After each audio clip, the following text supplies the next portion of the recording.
Fala pessoal, a pedido de vocês, eu vim analisar a Brasil Agro.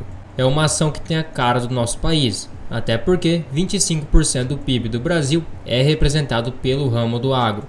Então é um setor indispensável para o crescimento do nosso país. Eu vou fazer uma análise primeiramente dos indicadores, uma análise um pouco mais superficial, é uma análise mais rápida. Depois passamos para os resultados e para as perspectivas. Então o dividendo dela é bem alto, é típico de uma ação de commodity, mas é óbvio que quando a sua commodity está em alta, o dividendo é muito alto também. Quando está em baixa, o dividendo é fraco, sendo que se você comprar num bom preço e receber um dividendo quando a commodity está em alta, vai ser um yield on cost muito alto. Ela deu 397% de retorno em 10 anos. O que nós conseguimos observar quando a commodity está no ciclo de baixa é a sua margem líquida caindo, sua dívida aumentando e seu ROI diminuindo. Em 2022, quando foi o ano que a commodity começou a cair, passou para 11%, hoje está em 20%, sendo que em 2021, quando foi o topo histórico das commodities, chegou a 52%. Nos anos que a commodity está indo bem, a sua margem aumenta em muito, sendo assim um dividendo ainda melhor. O seu ROI também está em 11%, é um ROI mediano, levando em conta que em 2021, um ano muito bom para as commodities, estava em 29,5%, em 2022, quando começou a queda brusca, 6,9%, e agora, como está se recuperando, 11,4%. Quem trabalha no ramo rural ou tem parentes neste ramo sabe muito bem que quando a commodity está lá embaixo, praticamente não tem lucro. Minha família está há 30 anos também, principalmente no ramo do gado, e eu sei que em momentos como está acontecendo hoje, mal e mal paga as contas, sobra um lucro muito baixo. Então é característico dessas empresas passar por essas fases, sendo que é em momentos assim que você faz a compra porque a empresa despenca de cotação. Aí quando a commodity volta a subir novamente, a empresa lucra muito, distribui dividendos bem altos.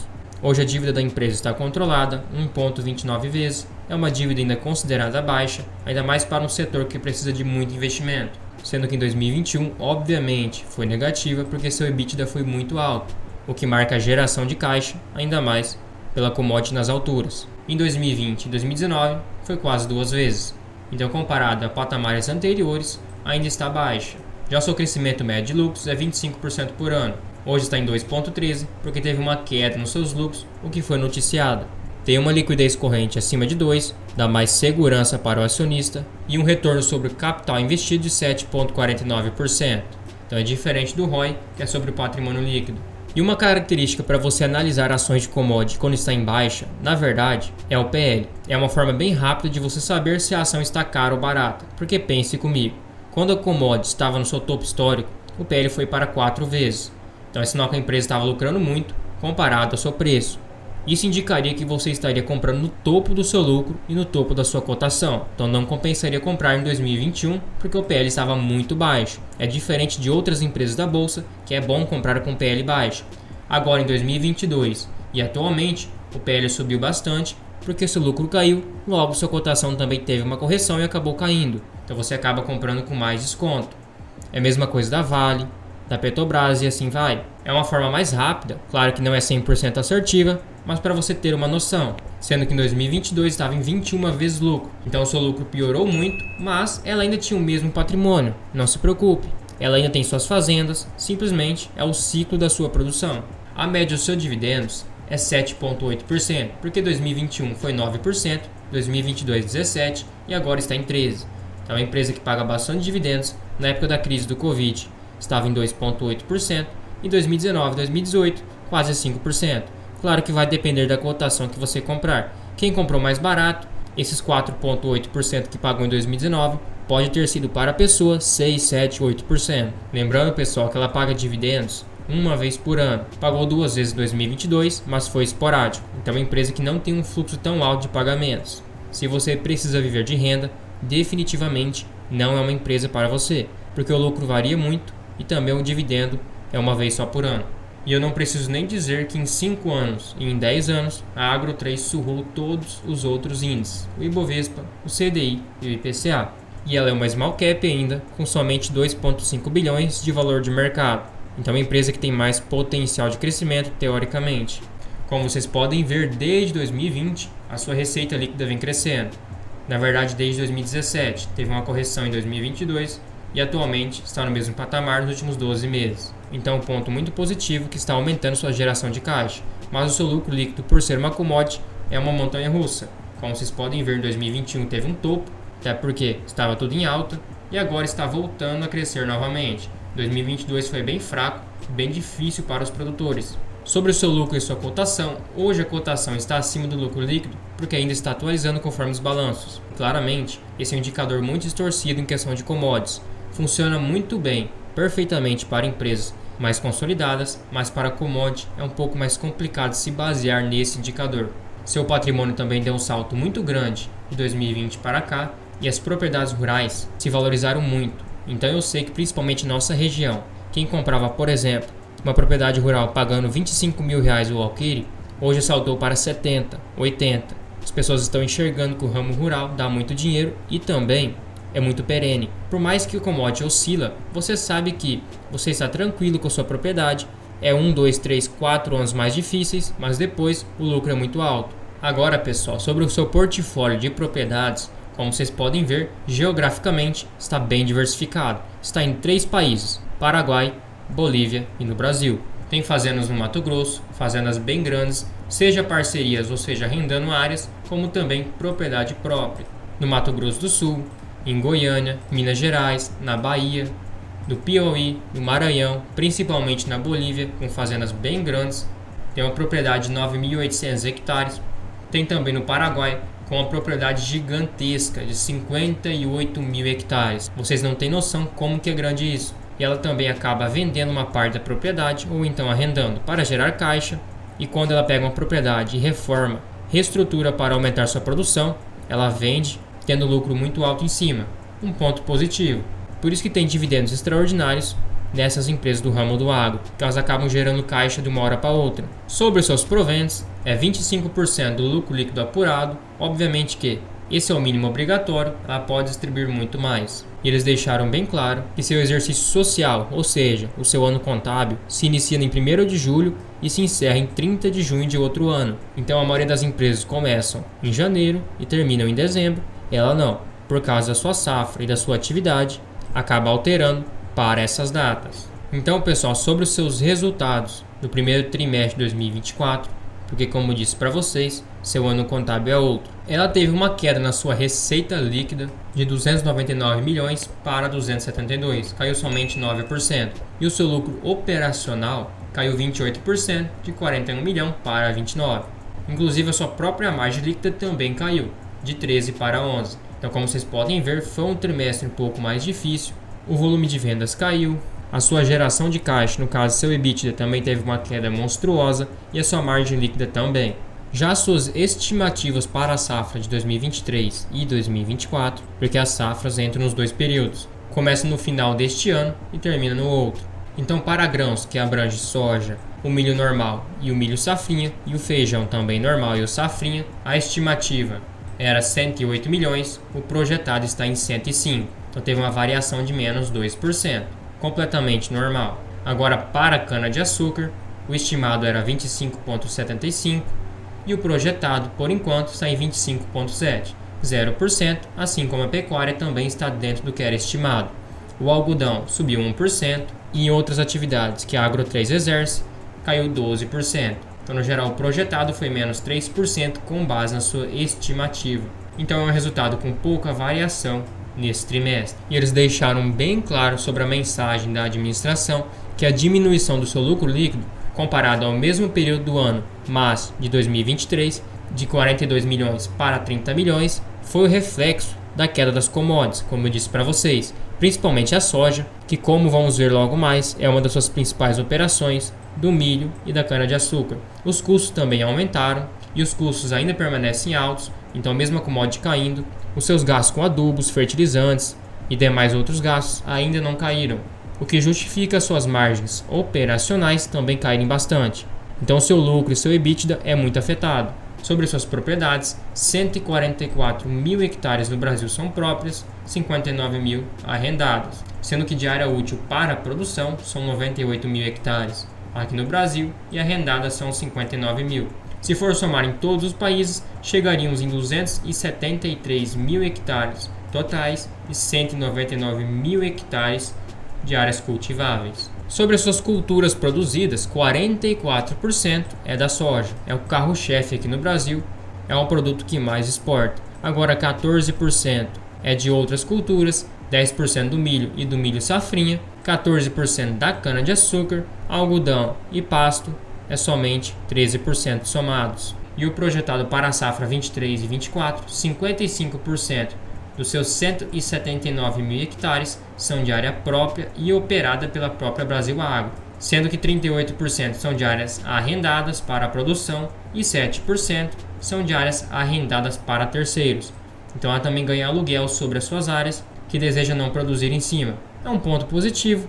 Geralmente esses aluguéis são reajustados ou por índices inflacionários ou então por sacas de soja ou de milho, que é o que mais se vê na minha região aqui no Mato Grosso. Sendo que quanto mais tempo a pessoa passa com área arrendada, mais ela paga, porque está aumentando sua produção ano após ano. Ainda estamos no segundo trimestre deste ano, representa novembro e dezembro. Estão na época de plantio, não estão colhendo ainda. No terceiro trimestre já tem a colheita da soja e a colheita do feijão. Já no quarto trimestre tem bastante colheita também pela frente. Então é tudo muito bem planejado. Sobre as suas produções, a safra 23-24, o estimado para a soja era 248 mil toneladas e o projetado para este ano é a mesma quantia. O milho caiu 51%, o milho safrinha 30%, o restante não alterou e o algodão acabou subindo 2%. No geral, menos 13% de produção. Então vocês viram que vai afetar diretamente seu lucro líquido e principalmente seu EBITDA, a geração de caixa. E sobre o custo de produção, a soja 79% é custo variável e 21% somente custo fixo. Por que é um ponto negativo ter um custo variável muito alto? Porque como aconteceu essa guerra com a Rússia e a Ucrânia, que principalmente vinham os fertilizantes de lá e os defensivos agrícolas, que é o seu principal custo variável, ocupa 25% e 16% do custo da soja, acabou subindo muito, disparou e diminuiu muito a sua margem operacional, sendo que somente 21% é a sua mão de obra e outros gastos. Então o principal ponto que pode afetar muito seu desempenho é sim o mercado macroeconômico. Essa guerra que está acontecendo do Hamas e diversas crises em outros países afeta diretamente a produção dessas grandes empresas no ramo do agro. O milho safra e o milho safrinha também têm um impacto muito grande sobre os fertilizantes e defensivos, é os seus principais gastos. Já a pecuária e a cana, que ocupa menos espaço na sua produção, não utiliza fertilizantes e defensivos de maneira significante nos seus gastos. A sua receita líquida de vendas das suas propriedades rurais, das suas fazendas, foi 272 milhões nesse trimestre, comparado a 299 no trimestre passado do último ano, caiu 9%. Então, como vocês podem ver, venda de fazendas é um ramo muito lucrativo, envolve muito dinheiro, mas também é muita preparação. Sendo que, por exemplo, no primeiro trimestre de 2024, eles venderam fazendas no total de 494 milhões. O ganho que teve com a venda da fazenda foi 372 milhões. Então teve impostos em cima, custo da venda e ajuste do valor presente.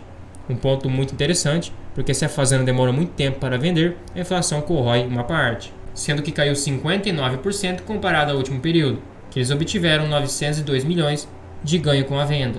Quando passa trimestres sem venda de fazendas, o que é completamente normal, porque demora para você fazer uma fazenda se tornar produtiva, acaba impactando muito no seu lucro, mas pode ter vendas não recorrentes que acabam dando um dividendo muito alto, sendo que o custo geral dos seus produtos vendidos subiu 30%. Então aumentou o custo e não aumentou o valor. Obviamente que o resultado vai vir fraco. Principalmente a soja, elevou 99% o custo da sua produção, que é o seu carro-chefe, com 44% aproximadamente de todas as culturas cultivadas. E analisando separadamente a soja, ela deu um resultado bruto total de 3,55 milhões, sendo que em 2023 foi 21 milhões, caiu 83%. Então está bem justificada a queda no seu lucro.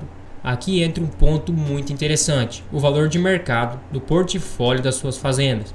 Eles deixaram aqui todas as suas fazendas, o local que se encontra, a data de aquisição, tem muitas fazendas antigas de 2007, por exemplo, o que eles produzem, a área total e a área útil total.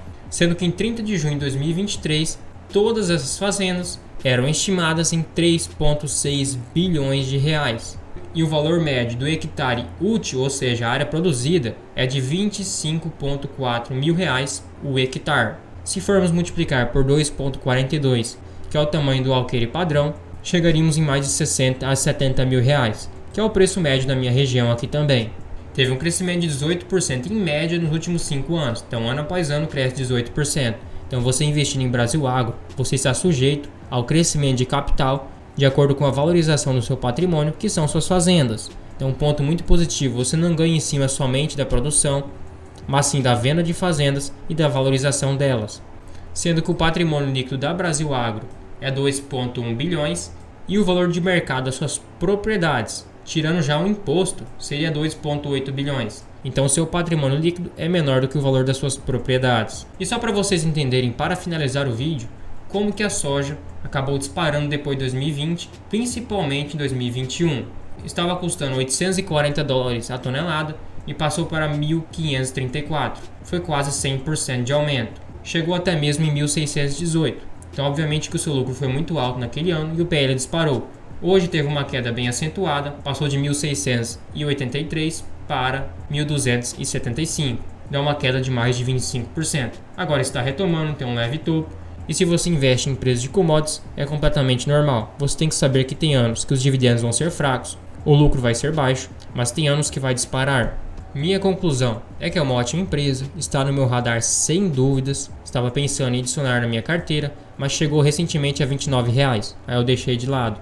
Agora, com o PL subindo, a cotação caindo, acaba se tornando bem atrativa. Obviamente que é difícil você calcular um preço teto para empresas de commodities. Eu prefiro me basear no PL e o cenário do agro aqui no Brasil. Mas de certa forma, até R$25, R$26 com este PL eu não acho caro. Eu compraria nessa cotação, lembrando que não é recomendação para vocês, simplesmente uma análise pessoal. E é uma empresa que sem dúvidas é útil para o mundo inteiro, até porque alimenta o Brasil e diversos outros países. Tem a valorização das suas propriedades, inclusive o valor de suas propriedades é maior do que o seu patrimônio líquido.